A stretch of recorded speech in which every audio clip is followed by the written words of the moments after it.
سکھر سے 6 کلومیٹر دور سکھر جیکب آباد قومی شاہراہ کے قریب واقع علاقہ محبوب گوٹ میں صحابہ کا قبرستان واقع ہے، جہاں آقا دو جہان حضرت محمد صلی اللہ علیہ وسلم کے صحابی عمرو بن ابسہ سمیت 3 صحابہ کرام کی قبریں موجود ہیں، جبکہ 40 سے زائد تابعین اور تبع تابعین سمیت متعدد جید علماء کرام بھی یہاں مدفون ہیں۔ 10 ایکڑ پر پھیلے اس قبرستان میں تمام قبریں کچی ہیں۔ صحابہ کی قبروں سے بہت محصور کن خوشبو آتی ہے۔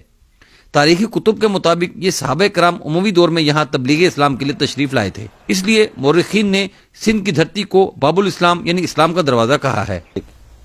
ناظرین، بر صغیر پاک و ہند میں مختلف علماء کرام اور عالم دین گزرے ہیں، جبکہ بہت جلیل القدر دینی شخصیات کا بھی یہاں قیام ہوا ہے۔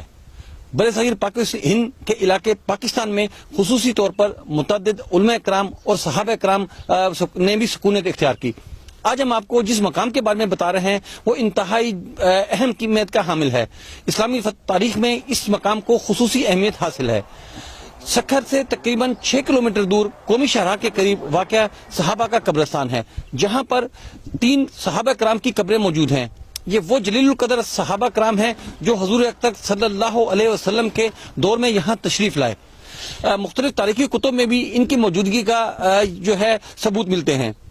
ان کی جو قبریں مبارک ہیں وہ اتنی اب بھی جو ہے کچی قبریں ہیں، تاہم جب آپ قبروں پر یہاں پر جو لوگ حاضری کے لیے آتے ہیں انہیں ایک انتہائی محصور کن خوشبو جو ہے وہ آتی ہے، جس سے تصدیق ہوتی ہے کہ یہ انتہائی جلیل القدر شخصیات ہیں۔ ان کے ساتھ اس وقت یہاں اس مدرسے کے جو انتظامات سنبھالتے ہیں وہ ہمارے ساتھ موجود ہیں، ان سے ہم اس جو ہے صحابہ کرام کی قبروں کے حوالے سے جو ہے تاریخی حیثیت کے حوالے سے معلوم کرتے ہیں۔ جی سر، بتائیے گا یہ کن صحابہ کرام کی قبریں ہیں اور ان کی کیا تصدیق ہے؟ یہ سیدنا عمر بن ابسہ رضی اللہ تعالیٰ عنہ صحابی رسول ہیں، اور دوسرا صحابی ہیں سیدنا عمر بن اخطب رضی اللہ تعالیٰ عنہ۔ تیسرا صحابی جو ہیں وہ سیدنا معاذ بن عبداللہ جہنی رضی اللہ تعالیٰ عنہ۔ بڑوں سے جو یہ تحقیق ہاتھوں میں آ رہی ہے، یہ صحابہ اکرام 42 ہجری میں آئے تھے ایران مراکز سے خوزدار میں۔ کوزدار اب ان کو کہتے ہیں شہداد کوٹ۔ وہاں کے لوگوں نے صحابہ اکرام کا اکرام کیا، کچھ گھوڑے کچھ اونٹ دیے تحفے طور پہ۔ پھر صحابہ اکرام یہاں پہ 26 سال زندگی گزاری ہیں۔ عمر بن ابسہ پیٹ کی تکلیف کی وجہ سے بھوک کی حالت میں فوت ہوئے ہیں، اور غالباً نے 35 روایتیں نبی پاک صلی اللہ علیہ وسلم سے کی ہیں جو بخاری شریف میں ہیں۔ تو یہ جو ہم نسل در نسل یہاں پہ جو قیام ہے ہمارا، میرے والد صاحب ہیں مولانا مفتی عبدالحادی صاحب، وہ جامعہ فاروقیہ میں سے فارغ ہوئے 1988 میں۔ یہاں سے جو بڑے کہتے ہیں، اور یہ جنگلوں کے شیر آ کے سلام کر کے پھر جنگل کی طرف جاتے ہیں، اور کبھی کبھی ایسا ہوتا ہے کہ 3 لاٹیں آسمان سے گرتی ہیں، پھر خوشبو اڑتی ہے۔ جب مدرسے میں بخاری شریف پڑھاتے ہیں، جب ان صحابہ کا نام آتا ہے تو خوشبو یہاں سے اڑتی ہے، مدرسے میں رائی بھی سامنے، روایت بھی سامنے۔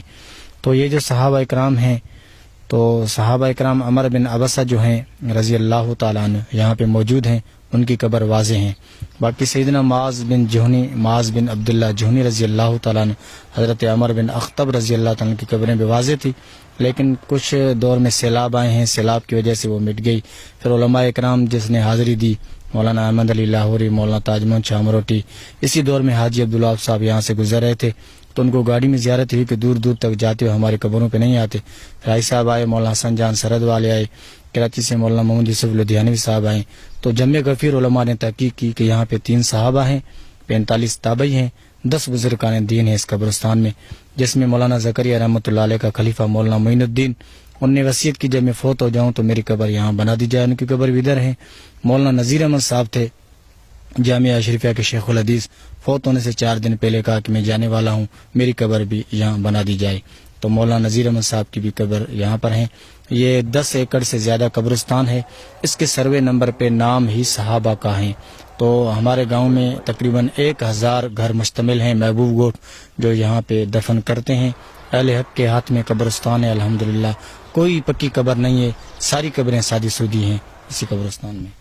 اچھا، یہاں کون کون سی شخصیات جو ہے آئی ہیں جنہوں نے بھی آ کر بھی مزید تحقیقات کی جو باہر سے؟ یا یہ تو میں نے آپ کو بتایا کہ پہلے دور میں مولانا حسین احمد مدنی، مولانا تاج محمد شاہ مروٹی، مسجد نبوی کے پیشمام محمد بن احمد بن محمد، اور اسی دور میں جس کے ساتھ میں آیا ہوں حاجی عبدالوہاب صاحب، مولانا ناصر الدین خاکوانی، مولانا عبدالمجید لدھیانوی، مولانا عبدالحفیظ مکی، اور جو ہیں مولانا محمد یوسف لدھیانوی، مفتی نظام الدین چھامزئی، وہ مفتی ضرور علی خان، بڑے بڑے علماء کی تحقیق بھی ہیں اور حاضری بھی دے چکے ہیں اسی قبرستان۔ یہاں اور کون سی ایسی کرامات ہیں جو یہاں ظاہر ہوتی ہیں جن سے جو ہے علاقے کے لوگ بھی فیضیاب ہوتے ہوں؟